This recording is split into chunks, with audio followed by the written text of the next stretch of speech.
पिछले भाग में आपने देखा कि रुचिका के आसपास किसी काले साए के होने की संभावना महसूस होते ही उसकी मां बीना ने घर की शांति के लिए एक पंडित जी को बुलाया।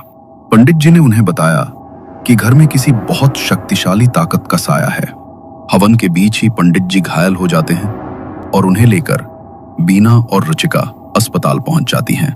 अब आगे घर के शुद्धिकरण के लिए आए पंडित जी के साथ हुए हादसे के बाद रुचिका और बीना दोनों बेहद घबरा गई थीं, लेकिन घर लौटने के सिवा उनके पास कोई और चारा नहीं था।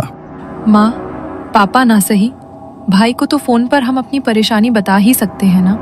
कोई हमारे साथ होगा तो थोड़ी तो हिम्मत बनेगी, और मुझे तो ऐसा लगता है कि हम अकेले इस सब से नहीं लड़ पाएंगे।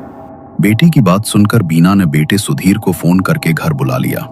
देर रात तक सुधीर घर लौट आया था और उसके आने के बाद रुचिका की जान में जान आ गई थी। ऐसा क्या हो गया माँ?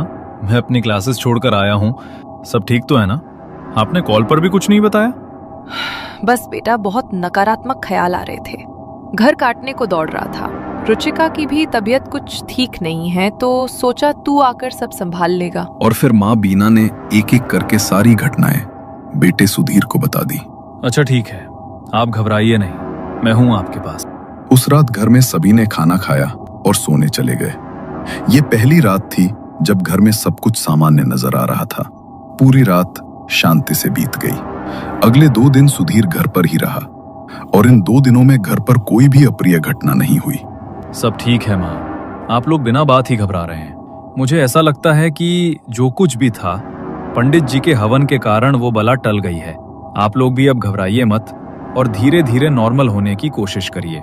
मेरा पढ़ाई का नुकसान हो रहा है, और हाँ, कोई भी परेशानी होगी तो मैं आ जाऊंगा ना। आप क्यों परेशान हो रही हैं? वैसे भी अगले सप्ताह से रुचिका के कॉलेज खुल रहे हैं। कॉलेज जाना शुरू करेगी तो इसका मन बहल जाएगा। एक बार पढ़ाई में मन लगेगा तो फिर अपने आप बेकार के ख्याल मन में नहीं आएंगे। सुधीर के समझाने पर रुचिका और बीना बेमन से हाँ में गर्दन हिला देती हैं। सुधीर ने अपना बैग पैक किया और अपने हॉस्टल के लिए निकल गया।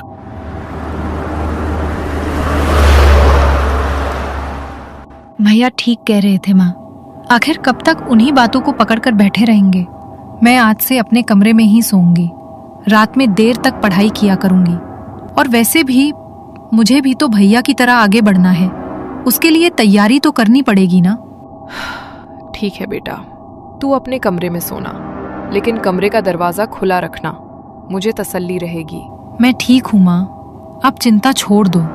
रुचिका और सुधीर की तसल्ली के बावजूद बिना का मन शांत नहीं हो रहा था। न जाने क्यों वही बुरे ख्याल बार बार उसे परेशान कर रहे थे।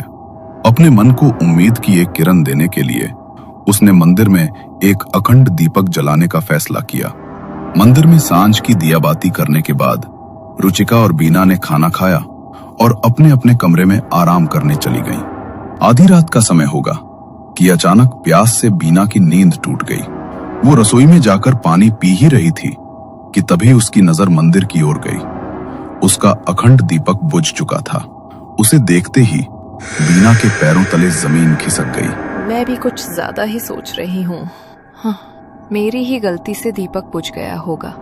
कोई बात नहीं, फिर से जला देती हूँ।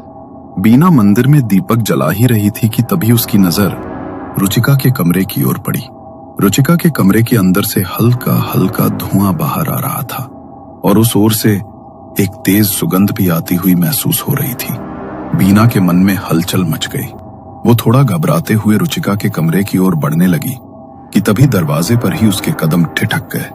अंदर कमरे से तेज इत्र की महक आ रही थी। अगरबत्ती जैसा धुआं पूरे कमरे में फैला हुआ था और रुचिका गर्दन टेढ़ी करके अपने मुंह से अजीब अजीब आवाजें निकाल रही थी। बीना की जुबान रुचिका की हालत देखकर मानो हलक में ही अटक गई। वो जानती थी कुछ बहुत मनहूस इस वक्त उसकी बेटी के साथ घट रहा है। अचानक ही रुचिका के कमरे का दरवाजा तेज आवाज के साथ बंद हो गया। बीना कई बार रुचिका का दरवाजा खटखटाती है। रुचिका, बेटा, क्या हो रहा है अंदर? दरवाजा खोल बेटा। रुचिका। बीना के बार बार पुकारने पर भी उसे कोई जवाब नहीं मिला। सिर्फ रुचिका के सिसकने की आवाजें सुनाई दे रही थीं। थककर बीना कुछ दूरी पर रखे सोफे पर बैठ जाती है और अपना सिर पकड़कर रोने लगती है। कुछ देर बाद दरवाजा खुलता है और रुचिका बेसुध सी घर का दरवाजा खोलकर मजार की ओर निकल जाती है। हे भगवान, इतनी रात को ये कहाँ जा रही है? बीना भी दौड़कर रुचिका के पीछे पीछे मजार पर पहुंचती है। वहां उसे रुचिका जमीन पर गिरी हुई दिखाई देती है। किसी तरह बीना रुचिका को घर लेकर आती है और उसके कमरे में लिटा देती है। इसका मतलब वो काला साया अभी भी इस घर को छोड़कर गया नहीं है। बस बहुत हो गया। आज ही मैं रुचिका के पापा को सारी बातें बताकर ये घर खाली करने को कहती हूँ। बहुत बड़ी गलती कर दी जो हम लोग इस घर में रहने आ गए। मनहूस है ये घर और वो मजार भी। कुछ देर तक रुचिका के सिरहाने बैठने के बाद अब बीना की पलकें नींद से भारी होने लगी। अगली सुबह जब रुचिका की नींद खुली, उसका पूरा शरीर दर्द से टूट रहा था। लेकिन इस समय वो सबसे ज्यादा इस बात के लिए परेशान थी कि उसकी माँ अभी तक नींद से नहीं जागी थी। माँ, तुम मेरे कमरे में कब आई? तुम तो रात को अपने कमरे में सोई थी ना? और इतनी देर हो गई, अभी तक तुम्हारी नींद नहीं खुली? रुचिका अपनी माँ को जगाने की कोशिश कर रही थी, लेकिन बीना के शरीर में कोई हलचल नहीं थी। माँ, क्या हुआ? कुछ बोलो ना। रुचिका ने कई बार माँ को हिलाने की कोशिश की, लेकिन माँ आंखें खोलकर बस रुचिका को एकटक देख रही थी। अपनी जगह से 1 इंच भी हिल पाने की ताकत उनके अंदर नहीं बची थी। बीना ने बोलने की कोशिश की तो उनका मुंह टेढ़ा हो गया और उनके मुंह से लार गिरने लगी। ये क्या हो गया माँ? रात तक तो आप बिल्कुल ठीक थी, अभी क्या हुआ? अब मैं क्या करूं? कहाँ जाऊं? रुचिका अपने भाई को फोन मिलाती है और उसे माँ की हालत के बारे में बताती है। तू घबरा मत, पहले अस्पताल में फोन करके एक एम्बुलेंस बुला ले। मैं भी घर आ रहा हूँ, माँ को अस्पताल ले जाएंगे, सब ठीक हो जाएगा। रुचिका जल्दी ही माँ को अस्पताल लेकर जाती है, जहाँ डॉक्टर उसे बताते हैं कि उसकी माँ को लकवा मार गया है और उनके ठीक होने की संभावना लगभग ना के बराबर है।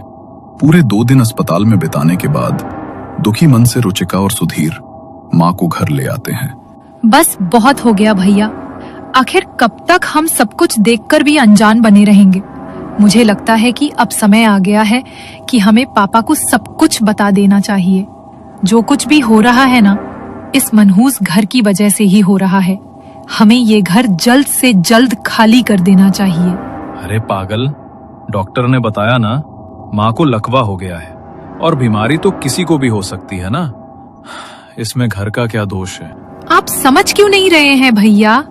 ये सब जैसा आप समझ रहे हैं ना, वैसा है नहीं। अच्छा ठीक है, पापा को फोन तो करना ही पड़ेगा। माँ की ऐसी हालत है, उनको बताए बिना तो वैसे भी काम नहीं चलेगा। सुधीर अपने पिता को फोन लगाता है और माँ की तबीयत के बारे में बताता है। अरे बेटा, ये सब कैसे हो गया अचानक? डॉक्टर क्या कह रहा है? बीना ठीक तो हो जाएगी ना? आप बस जल्दी से घर लौट आओ पापा, अब मुझसे और बर्दाश्त नहीं हो रहा है। बहुत कुछ बताना है आपको, बस आप घर आ जाइए। अरे बेटा, हिम्मत से काम लो। मैं पूरी कोशिश करूंगा कि जल्दी से जल्दी आ सकूं। तब तक अपना ख्याल रखना। अगले 2 दिन रुचिका और सुधीर के लिए बहुत ही तकलीफ में गुजरे। माँ को ऐसी हालत में देखकर दोनों पल पल तड़प रहे थे। तीसरे दिन शाम के समय रुचिका का फोन बजता है। हाँ पापा, हो गया सब इंतजाम। आप कब आ रहे हो? बेटा, पता नहीं क्या हो रहा है मेरे साथ। मेरा पासपोर्ट ही नहीं मिल रहा है। अभी मैं नहीं आ पाऊंगा। फिलहाल तुम दोनों को ही सब संभालना पड़ेगा। रुचिका, ऐसा लग रहा है मनहूसियत हमारे पीछे पड़ गई है। अब तो मुझे भी लगने लगा है कि शायद ये मकान ही मनहूस है। मैं अपने दोस्तों से बात करता हूँ, अगर कोई घर किराए के लिए मिल जाए तो हम लोग माँ को लेकर उधर शिफ्ट हो जाएंगे। सुधीर अपनी बाइक लेकर मकान ढूंढने के लिए निकलता है। कुछ देर बाद रुचिका के पास फोन आता है। मैडम, ये सिटी रोड पर एक एक्सीडेंट हुआ है, आपका नंबर मिला है। अगर आपके जानने वाले हैं तो आप हॉस्पिटल आ जाइए। एक्सीडेंट का नाम सुनकर रुचिका बदहवास होकर रोती बिलखती अस्पताल पहुंच जाती है। एक तरफ माँ की ऐसी हालत और दूसरी तरफ भाई के एक्सीडेंट की खबर, इसने उसे पूरी तरह से तोड़ दिया था। सुधीर, कहाँ है वो? क्या हुआ मेरे भाई को? आप शांत हो जाइए, एक्सीडेंट हुआ था लेकिन ज्यादा चोटें नहीं आई हैं।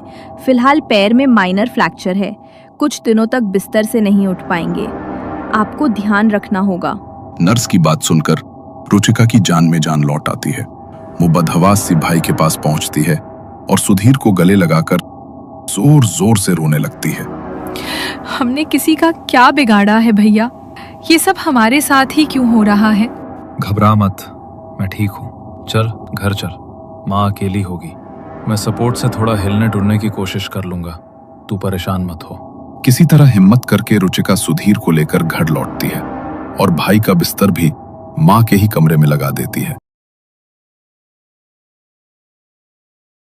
काफी रात तक रुचिका की आंखों से आंसू बहते रहते हैं। फिर रोते रोते उसकी आंख लग जाती है। देर रात कमरे से आ रही आहट सुनकर रुचिका की नींद खुलती है। वो देखती है कि कमरे में रखी हुई रोलिंग चेयर लगातार हिल रही है और उसका दुपट्टा चेयर पर लिपटा हुआ है। रुचिका के उठते ही वो दुपट्टा उड़कर सीधे आकर उससे लिपट जाता है। डर से रुचिका की हालत खराब होने लगती है। कौन है वहां? क्या चाहते हो मुझसे? मैं जानती हूँ तुम यही हो। कौन हो तुम? रुचिका के इतना कहते ही रोलिंग चेयर अचानक ठहर जाती है और कमरे की खिड़की पर खून से लिखे कुछ शब्द उभरने लगते हैं।